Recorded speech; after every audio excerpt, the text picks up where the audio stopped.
I'm Dan Hughes, founder of Coastal Primary Care and Wellness, and I support the Simone Durant Show. 3, 2, 1. Hello, you're tuned into WBPULP St. Petersburg 96.3 on your FM dial. Welcome to the Simone Durant Show, where we cover all things hair, health, beauty, and community. Wow!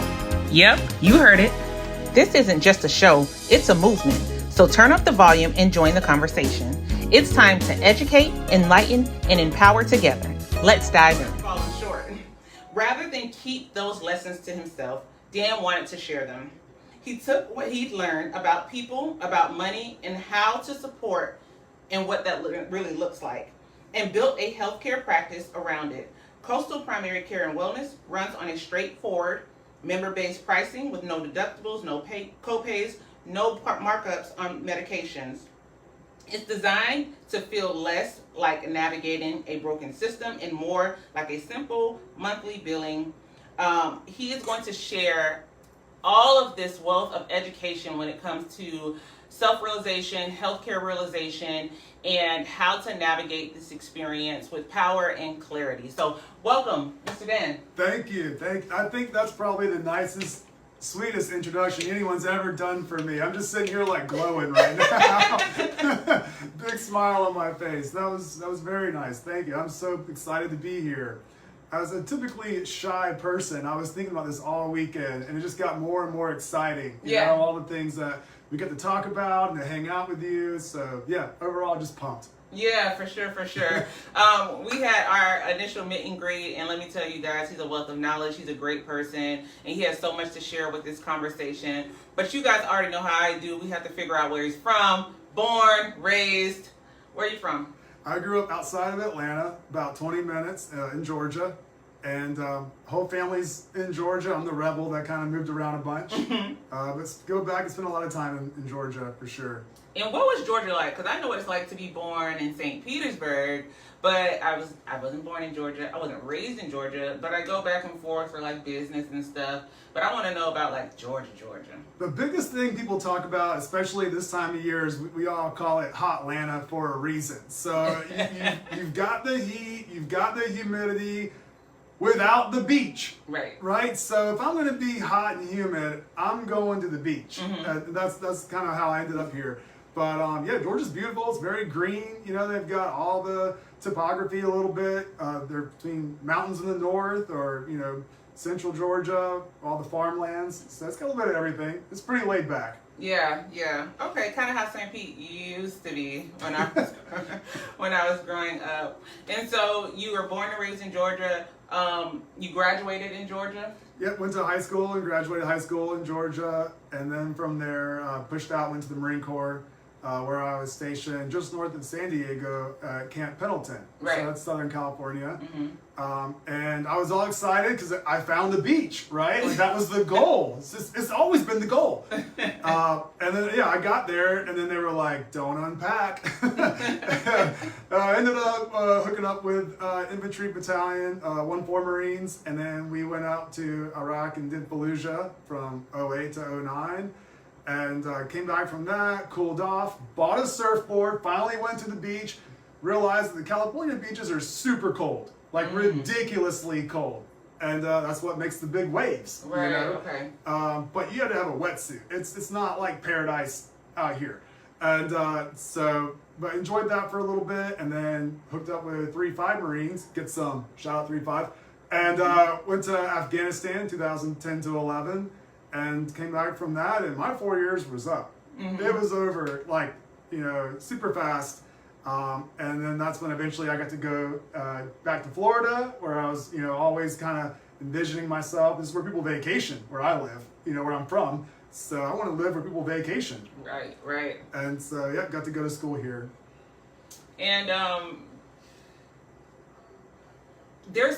love the fact that you touched on all the different beaches because those coasts play so different. Like sometimes I'll go to like Fort DeSoto or I'll go to Destin, and we've been to Panama City Beach, but then, you know, St. Pete, and all the beaches are so different. Never been to California, and I don't know if I'm looking forward to cold water. It is ridiculously cold. Yeah, just say you're on the right side. Okay, this is the best coast. The Florida West Coast. So you're doing it right. Don't make any changes. And so we talked a little bit about what your college experience was like, high school versus college. You end up taking a background in finance. So tell us what that was like. For someone who struggled with math in high school, no one ever saw me getting a finance degree. I didn't see it coming. But got into community college first with my GI Bill and at Valencia in Orlando, and then that led me to Direct Connect program at UCF, and I'm thankful for that, where I got to team up with some great friends that I made there, and I'm good at finding the smart people. I mean, I know how to ride some coattails, right? And you know your strengths, know your weaknesses. That's part of being a good leader.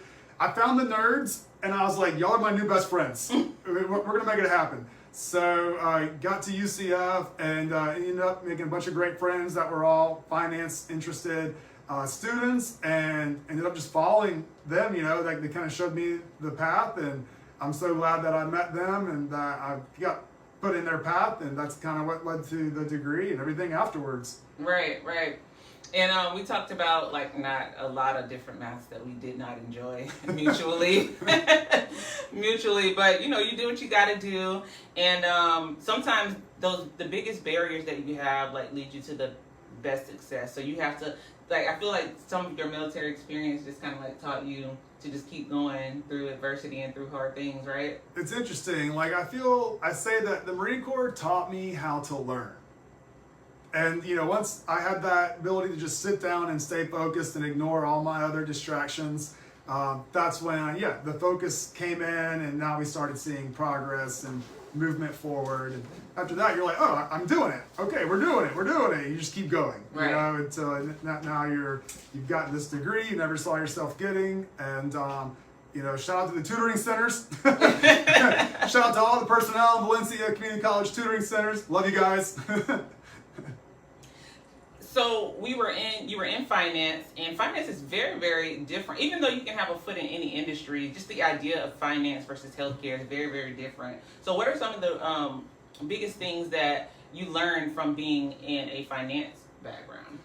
So after I graduated UCF, I had already accepted a position at Lockheed Martin doing program finance. And that's a unique type of finance where you're really just tracking.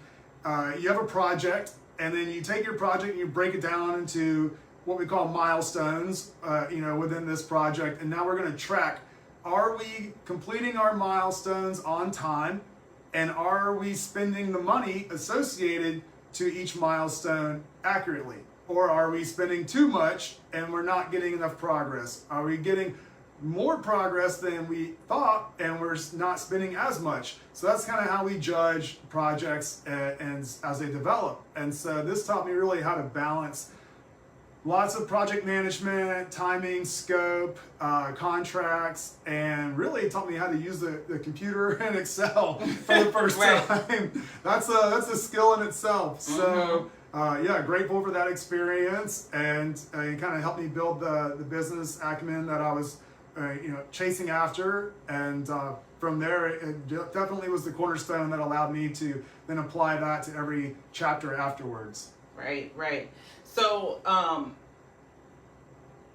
like I said, he transitioned from finance to healthcare, and before we go into that, I want to take a quick pause and let you guys know that in order to continue to have people like Dan on the air, we need donations from people like you. These donations, we have a $10,000 goal this month, and those donations are going to go to funding a brand new sister radio station. It's also going to be with the upkeep and everyday ins and outs, lights, water, cable, you guys name it. You guys did so great supporting us early in the year in February, and I just want you guys to keep that up. So you can go to www.blackpower96/Simone /donate and type the Simone Durant Show. You can also use Cash App, $BlackPower96, and just heart the Simone Durant sent me, she called me, anything with my name in it, all of that good stuff. And then you can also go to write a check and make it payable to Black Power 96, 1245 18th Avenue South, St. Petersburg, Florida, 33705. Our conversation about what he does today, how he transitioned from finance and used those things, really started with a very personal journey for you, right? It did. Yeah, this definitely has a personal mission behind it. I was from finance. I got into medical device sales, and I got to work exclusively with active duty orthopedic military surgeons. So I went to all the military bases that I could get into that had hospitals with operating rooms and orthopedic departments. And then I got to go to a lot of the VA facilities around those bases across the country and establish relationships with those surgeons. And so it really brought the finance and the business side that I had been trained on to the forefront of, okay, how are we collecting ROI? Where's the savings going to? Following the money and the cash flow of healthcare systems, both inside the insurance model, inside the Medicare model, the TRICARE VA model, and then also the concierge or cash pay models. And throughout more of the conversations with the surgeons is, I was shocked to learn that the surgeons we assume are making the mega bucks. Really was shocking to find that they really didn't make near a fraction of what we would ever assume they would for joint replacements or procedures that were on other types of insurance models like Medicare, Medicaid. And it was harder for patients to find those surgeons that would accept those types of insurance or have the availability to see those patients. So concierge or cash pay models are becoming more and more the conversation that I'm having with the surgeons. And then at the same time, I'm going through my personal journey, with my healthcare and working with the VA and primary care. And, we get out of the military and, you start to put on some weight, things slow down, we're not as energized, I'm feeling more tired, maybe I've got some anxiety coming in. And my primary care is just like, no, everything looks great. Keep up the good work. What do you mean everything looks great? This doesn't feel great. They're like, no, everything's normal. I kept hearing the word normal. And so if I became allergic to insurance models doing the medical device side, well, then I became allergic to the word normal through my own experience with my healthcare and being told everything's fine. And I knew that it wasn't. So that was the genesis of it all. Right. And part of what we want to talk about today is some of the things that you see on a regular basis. We all know that the first time most people will go to the doctor is when they're feeling ill, and healthcare prevention is much more healthier and proactive than waiting till you're sick. So I want to talk a little bit about the benefits of being preventative versus actually having to be serviced by any medical physician or specialist. Yeah, that's prevention is a huge focus of my model, and it's like the passion of the providers that work in my models. They're all about identifying things early, looking for the signs early, and really doing the lab work that goes deeper than traditional primary care lab panels. That's usually looking maybe at 6 or 8 things, and that's when we're told, well, everything, that's what I was experiencing, right? Is, no, everything on this panel says normal. And if I need to make any changes, it's just that I need to eat a little more vegetables, I need to go to bed a little earlier, try to get some more sleep. The problem was, I could lay there and just spin out all night. I could lay there and not sleep. I'm waking up 5 times a night, and maybe I'm eating great, but still the weight gain is happening. And it's like, where is this coming from? And so the prevention is the part that was being missed for myself. And that's the part that Coastal was developed to make more affordable and accessible to everyday people, that we could do those deeper panels. We could have those longer discussions.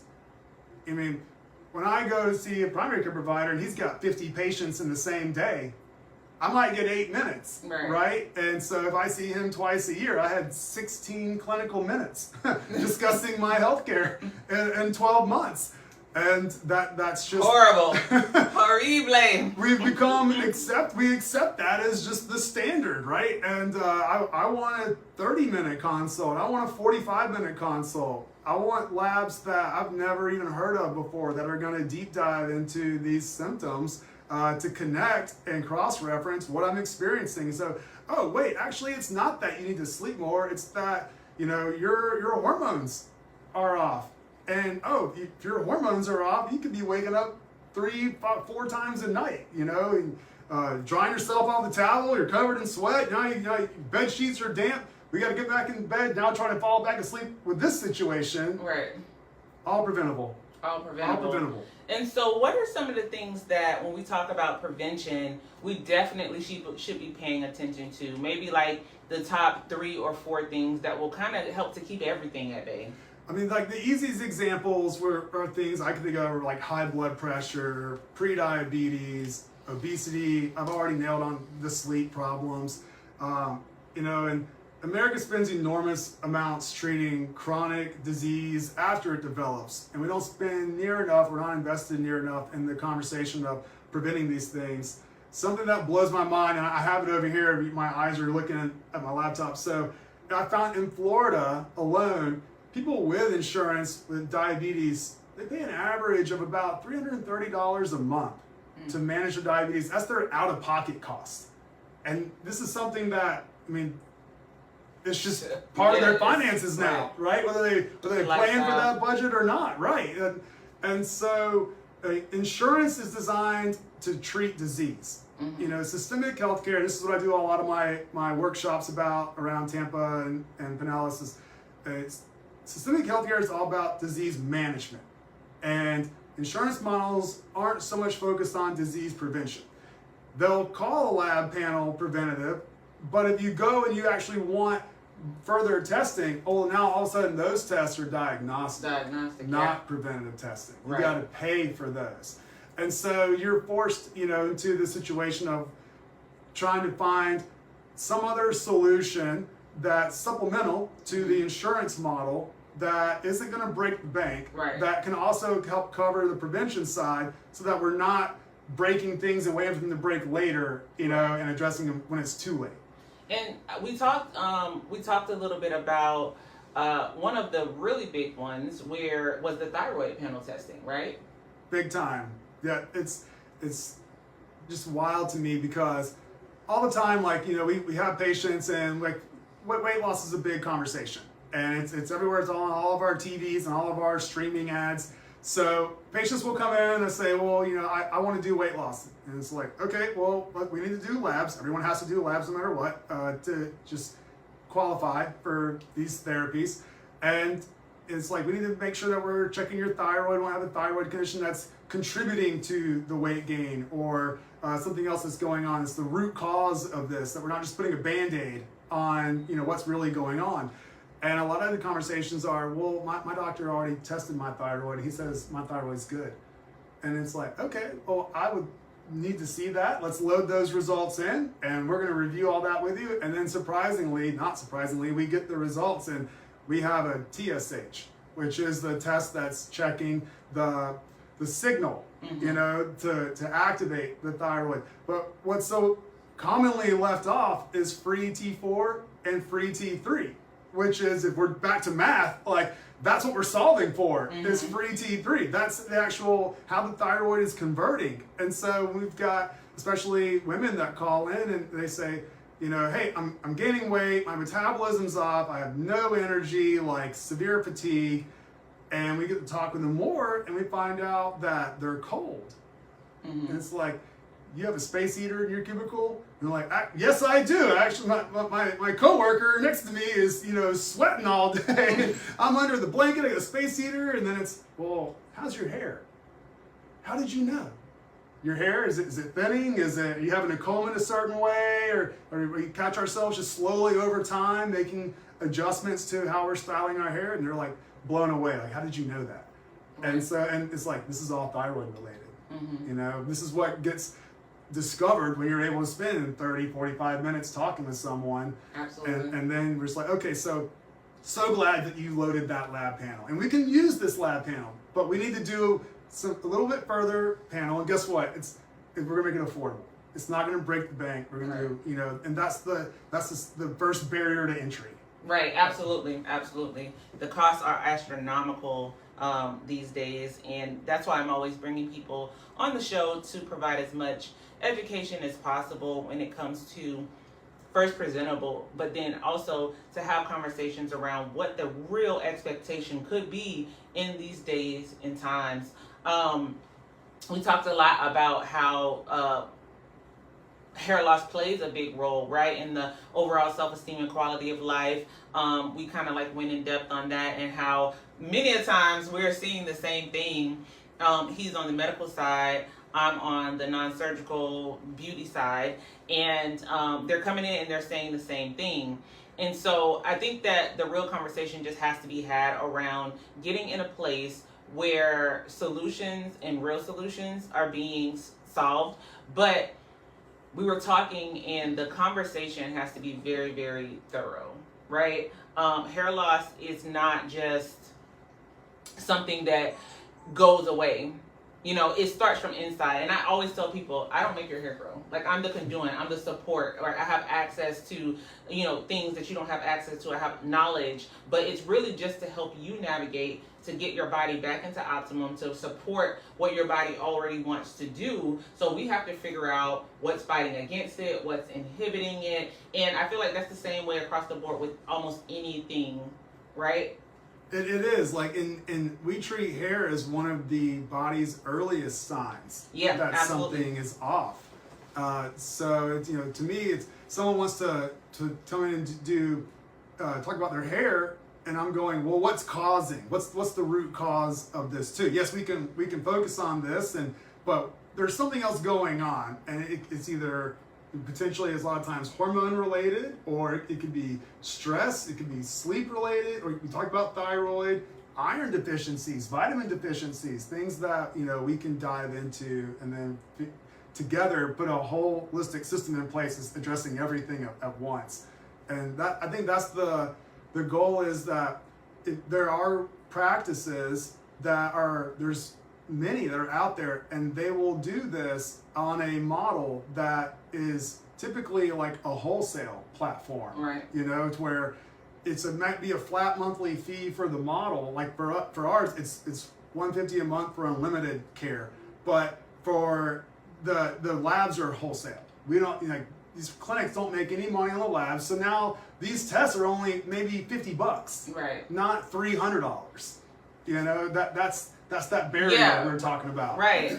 And so like I said, there's a new wave of healthcare, and that's why I brought him on here, not to specifically, you know, talk about a lot of the things that we don't know when it comes to having access to care. I think a lot of people are just kind of like lulled to sleep by the systemic platform that everyone markets and advertises with the big bucks.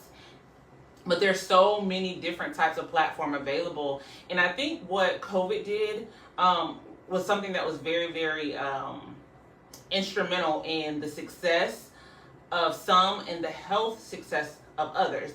You know, anybody is reachable now. Yeah.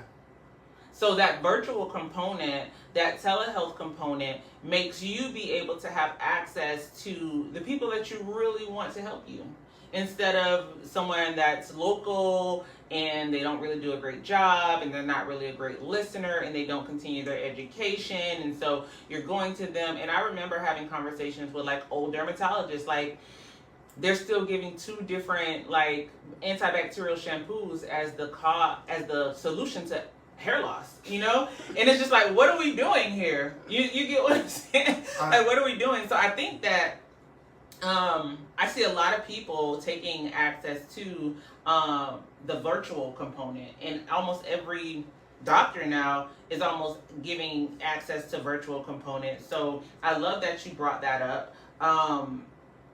And being able to go like to local places and get your labs drawn? Like partnerships, is that how that works? Yeah, exactly. So like there's virtual and then there's partnerships to like get your like blood work done. Our patients can either go to Quest or LabCorp, and then their results will come back to us, and then we'll have their 45-minute lab review with them. Gotcha. Just go down the whole panel with them. Mm-hmm. But yeah, we've got patients from Fort Lauderdale to Pensacola, because everyone just gets the provider's cell phone number, text or call, as much as you need. And I just had someone recently come, she said, hey, like I'm driving 2.5 hours away for the initial consultation, but how can do you have like a virtual, there's a lot of things that can be, had once we kind of see you for the first time, or, it's a little bit different than you guys. But at the same time, like getting that blood work almost is number one. I'm stressing more in-depth panels. So are there any specific panels that they should be looking to really get the best analysis of what's going on in their body? Yeah, a lot of times though, that's going to depend on if there's symptoms or situation dictates on how that person is. But our very basic smallest panel, it's going to have full hormones for male and females, which oftentimes is completely overlooked, unfortunately, with traditional labs. Absolutely. And then the full thyroid, like we discussed, iron, complete ferritin panel. And what's so funny to me is most of these lab tests, I do a lot of workshops on how I'm trying to pull the curtain back on the true costs, right? And I'm blown away when these panels or these individual tests can be negotiated down to sometimes just like $10 a piece, $7 a piece. I remember I literally had to fight back and forth when I had United. Just go back and forth because I had gotten my female physical and workup done, and then I got this receipt for almost $1,000 in labs, and I'm like, how is that's supposed to be a part of my wellness visit because I'm a woman, right? And they're like every single culture was aligned, and I had to fight tooth and nails to help them understand that I'm not paying for that, right? Because it doesn't work like that. But the doctors are doing it, the insurance people are doing it, and people are just not getting the quality health care that they deserve. And if a provider's got 1,000 patients, or if a provider is seeing 50 patients a day, does he or she have the time to go battle every insurance company to get these same lab tests done for every patient? Right. The answer is usually no. So instead they'll just say, no, we don't run those tests unless you really, really ask for them or something, going on. But a lot of times the insurance can cover them and will, with the correct justification. Just to put it into scale, you mentioned that $1,000. Yeah. The smallest panel that we have, for a female, her insurance is typically going to get a bill from Quest to the insurance for around $3,400. That's what Quest will file a claim with a typical insurance company for this very small panel. Our out-of-pocket for the exact same panel for cash pay, let's say we didn't have insurance at all, right? That sounds like a very intimidating number to try to come up with if we're a cash-paying patient. That same panel is $130. So when I say each test is only $10, it's because it can be just that little. If you've got a clinic that has pre-negotiated, which most have, that are doing these types of testing, they're all interested in these tests, functional medicine, integrative medicine specialists, we nerd out on these tests. So we do them all the time. A clinic that's focusing on these, they have usually already pre-negotiated down for a cash pay rate to make it to where it's easier for patients to jump into if they're worried their insurance won't cover it, if they don't have insurance, or if they're worried about a high out-of-pocket copay. So all I hear is that we definitely need to be asking the right questions. I think, we're going into these offices, we're going to these telehealth sessions, and we're just being told. But right after I talk about the July Fund Drive again, Dan is going to tell us about how it's important to ask better questions. And I want to remind you guys that Black Power 96 is a project of the African People's Education and Defense Fund, which has a 30-year track record in developing institutions for African economic development and self-determination. Again, this fund drive is supporting more stations being built to support, educate, enlighten, and empower you all, raising consciousness for African people through talk shows, news, music, health and wellness, and other cultures to facilitate unification throughout the country. I love conversations like this because I call myself an agitator, right? I feel like we need them in the world. And it's like, and if you guys don't really understand what an agitator is, just remember the old washer and dryers, right? That thing in the middle that would just keep turning, and it seems like it's in the way, but that's the thing that's making everything come out, right? It's getting all the dirt out, it's getting all the grime out, it's moving things around, mixing it up. Like, I'm going to walk into a room and I'm going to agitate, right? I think that this is what the next phase of this conversation is all about, because a lot of times we're sitting here and we're being fed whatever they want us to buy. But what are some of those important ask more questions? I love that you said that, because I call myself the wrecking ball. Right. Like, I'm just crashing in. And yeah, big thing back to my personal story with the VA was I'm being told my labs were normal, everything was fine, that I was being what I felt too easily or too quickly offered even like mental health prescriptions. Like, here, if you're feeling anxious, here's something for your anxiety. If you're not sleeping, here's a medication for your sleep. And but without first doing those deeper root cause analysis that I was looking for. And so I did some more education on my side. Then I got back to that provider, and he said, "Well, will you, if you're not running these tests, will you?" And he agreed. And so I was lucky. He was like, "Yeah, we'll do them." Mm-hmm. A lot of people aren't told that. They were like, "No, we really don't need to do it." So I got lucky. He ran the test, and he called me back. And what do you think he said? Everything was normal. I'm telling you, I'm allergic. I'm allergic to the word normal now, and okay. Now I've done some more research, and I'm going, well, what exactly is my number, and what is the range that you're looking at in this scale of normalcy? And so let's just pick on testosterone for men, for example. And he's saying, well, the range for men's 1,000 to 300, and anywhere in that range is healthy. Wow, what that's phase, a big range. What phase of life? all phase of life, from the time I'm 18 to 88. Right. 1,000 to 300. 300 to 1,000. Again, maybe I'm a little bit of a math guy now, a little bit, and so I'm all about the numbers, I'm all about cost. Well, I'm all about looking at this thing linearly. If I put it on a graph, I'm going, well, if I'm on this scale of like, early age, middle age, later, older age, I would think that my number would be at 45 years old, the testosterone should be in the middle, like around 700, right? Like, that sounds like a healthy male range. Right. And so again, I kept pushing and pushing. What is my number? This is where I get into the questions. And finally, he's like, your number is 411. But Doc, I'm 36 years old. Like, come on. For real. That's a problem. This sounds like it's pretty bad, actually. Like, are we looking at this the same way? So this is where we get back into the conversation of systemic healthcare is disease management. If I wasn't below 300, then was I technically hypogonadal? Was it bad enough? Was it all these check boxes they were looking for?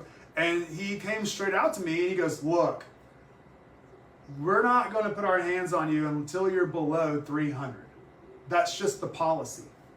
And that's insane. So, again, guys, we got it easy. I'm just going to say, guys got it easy. My heart breaks for women's health care. Right. Us guys got a clinic at every corner, right? We got something that we can go to. There's a franchise or something that we can go to, and we can get our hormones checked pretty easily. Women have it way rough. And so, every week I get phone calls from someone, and it's around kind of the same formula of conversation. Like, this is easily a plottable trend that says, rather than something like, Dan, I wake up 4 times a night covered in sweat. I'm working out. I'm active. I'm on my feet at work all day. I easily get 10,000 steps with the Fitbit, right? Like, we're tracking some kind of movement. And I'm eating what I've always ate. I'm eating right. You know, I'm not just stacking on sweets. But somehow my sleep is gone. I'm gaining weight. And my youngest just asked me why I'm fat. And now I want to kill my kid. Okay, it goes further. So we planted the picture. Now they go into what they've done about it. I went and spoke to I had my OBGYN appointment, and you know, she said she could offer me an estrogen patch. Again, no labs, just here's a patch, try this. You know, this should see if it gets you some relief. Okay, 3-4 months later, it's time for me to see that primary care provider. Like they've already done all the things they were told when they've called me. You know, the primary care provider go through the same thing, same symptoms, more aggravated now, more brain fog because we're more sleep deprived, disrupted sleep cycles break everything.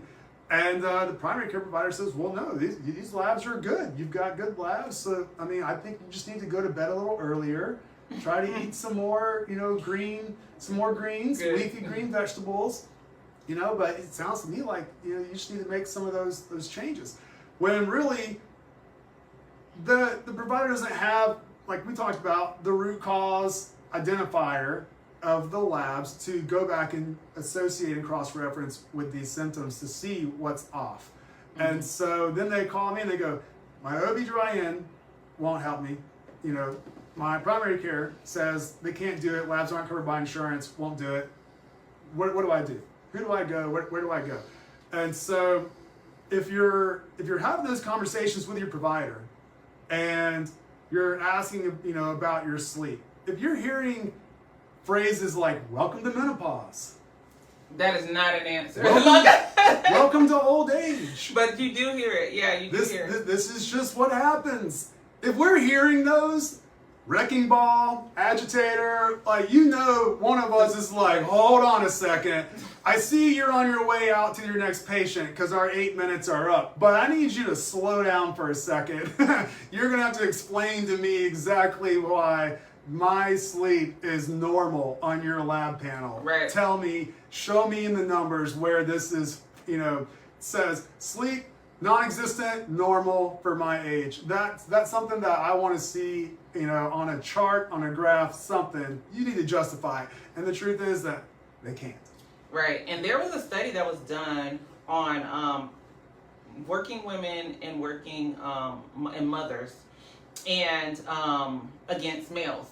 And I'm kind of glad that you brought it up because it showed that their women and mothers are falling asleep with at least 16 things on their mind that they're still navigating as they sleep. So we're going to sleep, and in our head, like, our subconscious mind is planning dinner for tomorrow, trying to figure out who we're going to pick up, who we're going to drop off, when we're going to do. And it's just like, even if we got rid of half of that, yeah, that's still about 8. You know, we're still juggling 8 things. Maybe with the 6 hours that we are trying to get, or 4 hours, lucky. You know, if you're lucky. God bless the baby moms right now, because been there, done that, not doing it again. All of that. So when we're having conversations around, oh, you're welcome to menopause, right? Or you're just getting older, or well, entrepreneurs, they live that life. No. Right? Like, we need some systems. You guys have a systematic healthcare system. So what in this system is regulating on this normal frequency, right? Mm-hmm. So I love that you brought that up. I think that you're painting a really great picture around the things that a lot of people are feeling right now. I talk to them, you know, I talk to my friends and family and clients and patients and people in the grocery store sometimes. They just turn around and start like, oh yeah, I'm just going through it. You know, like everybody is feeling it right now. And I want to kind of stress a little bit on the topic of hormones, because hormones are so important. If you guys don't know, hormones are the thing that tells your body to do everything that it does, right? If the hormone doesn't get released, your body doesn't get the signal to do it. It doesn't transmit to other parts of the body. That's the easy way of just making it simple, right? And so if you have a headache, there's a hormone that gets released. If you have a stomach ache, there's a hormone that gets released. If you're hungry, there's a hormone that gets released. If you need more energy, there's a hormone that gets released. When, you know, you're feeling like the best version of yourself that month, and you want to put on that little black dress, hormones get released, right? Hormones get released for everything. And so we know that in America, there are so many hormone inhibiting things that we come into contact every single day, whether it's in the food, in the water, in the atmosphere, in the carbon that comes from cars. There's so many different things. So we do have to be very realistic about the hormonal conversation when it comes to those type of things. And so one of the biggest things that's circulating right now is weight loss. And I want to double back because everyone wants to lose weight. Everybody wants to be the best version of their self. And so what are some of the things that I think people should know about the GLP-1s, hormone replacement, peptides? We talked a lot about peptides, and maybe you can help them to understand exactly what that is. So let's talk about some of the things like the sweet spot of what you see on a daily basis. Yeah. I'm excited this is where my happy zone is. So thank you for bringing this up. It's crazy when I found out that other countries, that other dialects don't even have a word for menopause. Like they don't even recognize it, right? And so for all these generations in the past, women were just told, nope, we put our heads down and we rock through it and we come out the other side. That's not the way anymore. Right. That we've got better now. And, there was a controversial period of women's hormone replacement in healthcare that, was due to a majorly from a study back in the early 2000s, which the narrative kind of got twisted around a little bit. And so now the record's been set straight. And we have all these new studies that are coming out and supporting. I'm not saying hormone replacement, or we call it HRT, is for everyone. It's definitely a specific per person decision that you make, based on your health care and your family health history with your provider. And because of that, it does require higher degree of monitoring. This is not like what I call drive-by medicine. That you are constantly putting your hands on it and you're checking in, you're making adjustments, so this is a high-touch field of medicine. And that's why it's more common with the concierge style practices. Is because you really want that direct relationship with your provider. You want those longer appointment times because you need someone that's on a routine basis, checking in, following up. They know the lab panels and the frequency to check in on those as well. So we're getting numbers back, and that's the most important. But it's amazing when you see someone, and like I said, they have come to us. This one example just always sticks out in my mind. She comes to us for a GLP-1, which is the weight loss, right? And we get to talk with her more, and we see in her labs that she does with us, you're in coming out of like you're just new into postmenopausal. I think was her situation. So okay, she's been in menopause for like right at the 1 year mark now at this point. And so we start asking more questions in our lab review, and we find out that she was one of the women that the OBGYN had just put her on an estrogen patch years prior, back when she was entering perimenopause. And then when she, a few years down the road, the OBGYN left, was replaced by a new one, and that OBGYN was like, oh no, you're this age, you're not on that anymore, I'm taking you off. Strictly because of her age. And didn't do any other labs, had no other type of conversation about it. And so now she's gained weight, she's coming to us for the weight gain, and we're identifying that, oh, well, your hormones are imbalanced and we need to, this is what's contributing to the weight being so resistant and coming off. GLP-1, like I said, they're amazing, they can do amazing things, but we also want to make sure that if we're coming off the GLP-1, that the weight just doesn't come right back. So we've got to correct what's really going on. And so when we're talking with her and she says, I was on the patch for a while and it helped. I only woke up 2 times a night on the patch. And we were like, well, how much were you waking up before the patch? Easily 4. Easily 4 times, covered in sweat. And okay, let's do a complete workup. Yes, you can qualify, and she did, and she qualified for the GLP-1, but she also started the hormone replacement therapy. And so now fast forward, she's been working remote and for the last like 4 months, and they just had their first in-person meeting. And so I talked with her, maybe this is like 3 weeks ago, and she called me and she's like, Dan, just had my first like peer work colleague meeting in person, and all my coworkers came up to me and hugged me and was like, what are you doing? What happened to you? Tell me your and so like she's emotional. I'm like super emotional, like, on the phone with her, like this is a huge victory, right? She's like, this is the best I have ever slept. And because she's sleeping, now she's got energy, the brain fog's gone, she's able to work out, she's not just getting rid of the weight, she's putting on the lean muscle, like we're protecting bone density, which is such a huge part of it as well. We all know that like estrogen is for fertility, but what's so often missed is that estrogen is bone maintenance. Estrogen is joint health. So, at some point in midlife, you're told, you need to go get a bone density scan. And when you come back, they go, well, surprise, you need a bone density medication. And we aren't told why. What caused the bone density? Well, when you went into perimenopause, you lost 40% of your bone density. Right. That's a statistic. And I'm not saying it's everybody, but these are definitely things that, again, with longer consults, with more frequent consults, with direct access to a healthcare provider, you're able to have this level of care that now we're on the prevention side of things, which is where we started at and where we want to be. Right, absolutely. Thank you so much for all of this information. I think that you're a really great storyteller, and a lot of people can put themselves in this position and really start to paint a picture on how they're going to like move forward navigating these situations. And I also love the fact because individuals like yourself and others are more passionate about teaching people and showing people the way and making sure that they have clarity over the top dollar, over the glitz and glamour, right? Sometimes we just gotta peel back all of that away and just make it very simple, very plain. And I love how this conversation has laid out.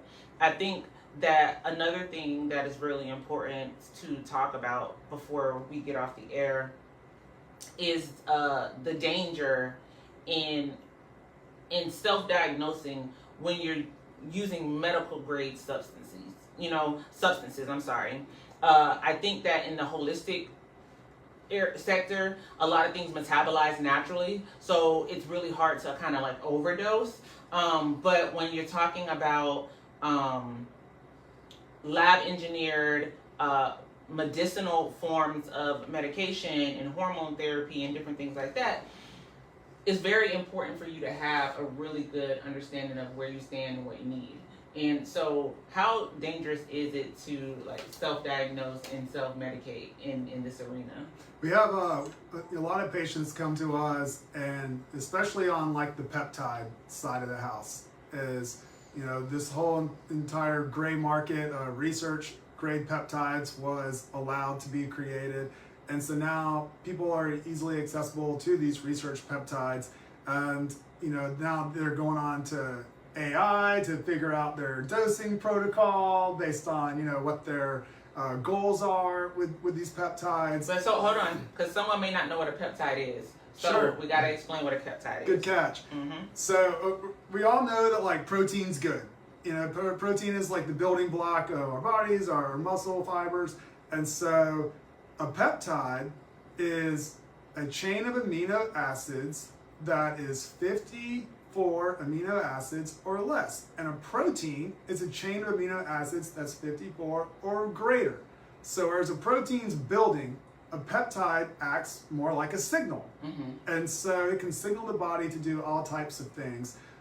One peptide can actually have 4 or 5 different uses or benefits from its use. So this is again where having that medical provider that's extremely knowledgeable on whether we're doing a GLP-1, which is peptide, or hormones, or any other kind of medical device or therapy.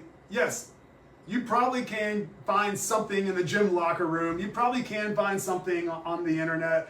And I'm just here to say, like, this is what I called all my old gym buddies. I was like, look, you're in your 30s now. I think we're a little too old to be buying locker room stuff, right? Like, it's time to actually have a real therapy that's being monitored, an actual program.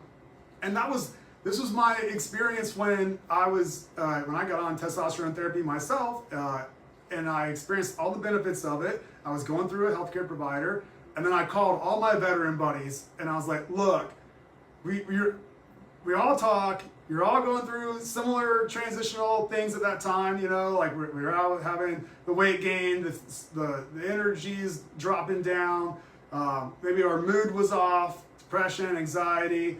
And like when I go into the VFW, all the vets are so quick to pull out the My Healthy Vet app, and they're comparing all the medications that they're on, like it's a drinking game or something. Oh, you're on that one, I'm on that one too. And, it's like, guys, come on. So, okay, I started on my testosterone and immediately improved all my mental health. That was the driver of my mental health that I was experiencing. It wasn't that I needed the other medications that was being offered. I just needed to fix my hormones. And so I called my veteran buddies, like, look, y'all have got to go get these labs done. Just go get the labs done.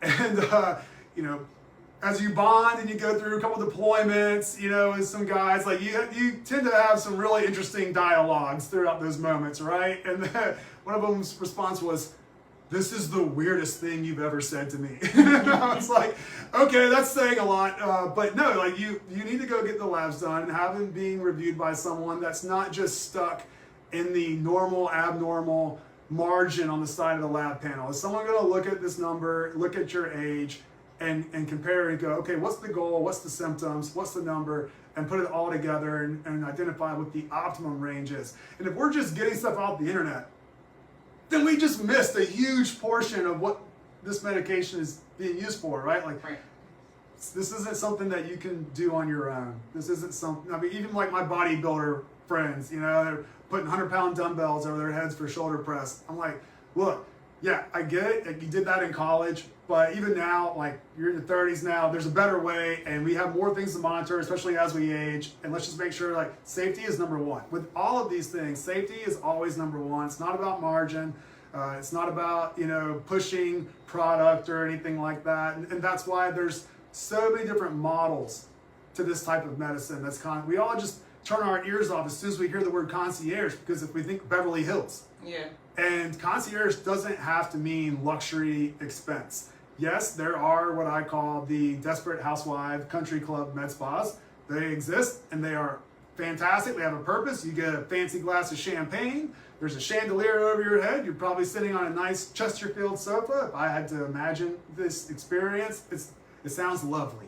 But if we're looking for just direct care to solve the problem and to stay in touch with someone that's going to know our name, know our husband's name, know our pets' names, and everything about our lives. If we're looking for that type of relationship with a provider, there are other models that aren't Beverly Hill prices, that don't charge for these medications, don't charge a markup, that don't charge a markup for labs.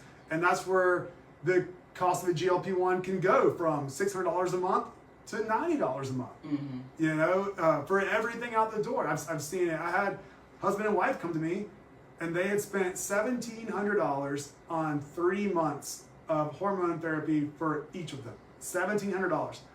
And I looked at them and I said, well, testosterone for the husband is $52 for 10 weeks. And testosterone and estrogen for the wife is like $90 for 6 months worth. And so these platforms are out here, guys, and you just have to start looking in the right places to get the information that you need. This is WBPU-LP St. Petersburg on your FM dial, and we are celebrating the February Fund Drive this month, and the July Fund Drive. I just read February. The July Fund Drive, and we need donations from listeners like you.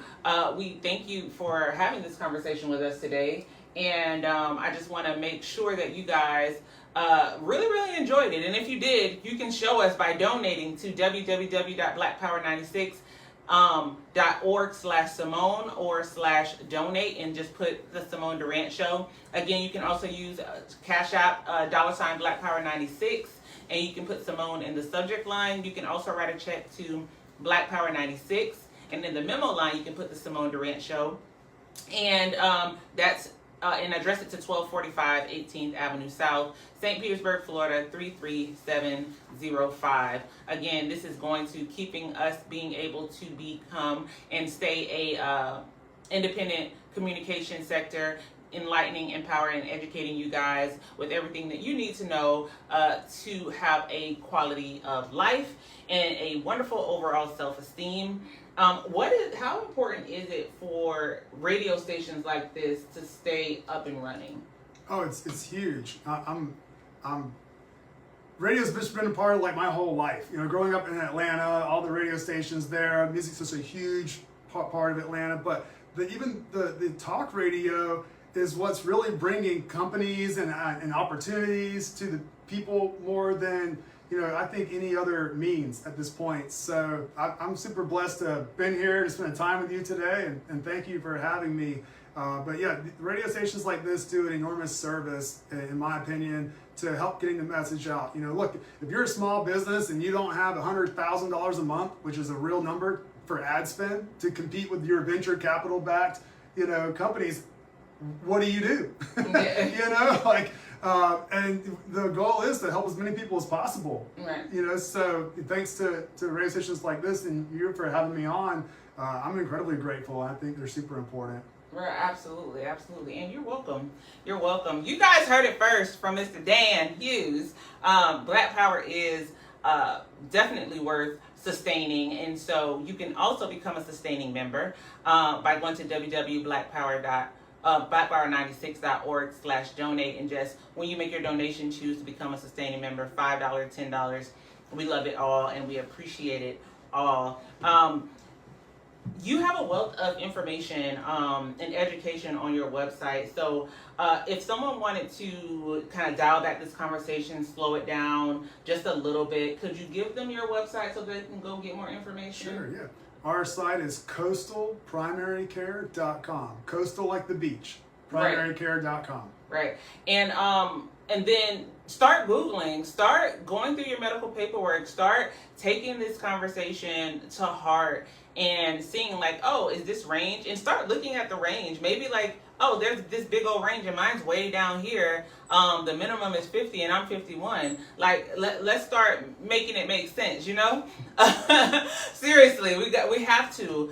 Again, I really appreciate you being on the show, sharing everything that you had to give with the Simone Durant Show family and with the Black Power family. You guys, remember that your journey is yours uniquely and beauty starts from within. I'll see you guys next week. St. Pete. Oh yeah, and before we get off the air, there's a couple of different announcements I want to let you guys know about. July 17th at 7 p.m., there's a special program, Black Power 96 Radio Essence Fest 2026. The reporters were 2, 1. Hello, you're tuned into WBPULP St. Petersburg 96.3 on your FM dial. Welcome to the Simone Durant Show, where we cover all things hair, health, beauty, and community. Wow! Yep, you heard it. This isn't just a show, it's a movement. So turn up the volume and join the conversation. It's time to educate, enlighten, and empower together. Let's dive in.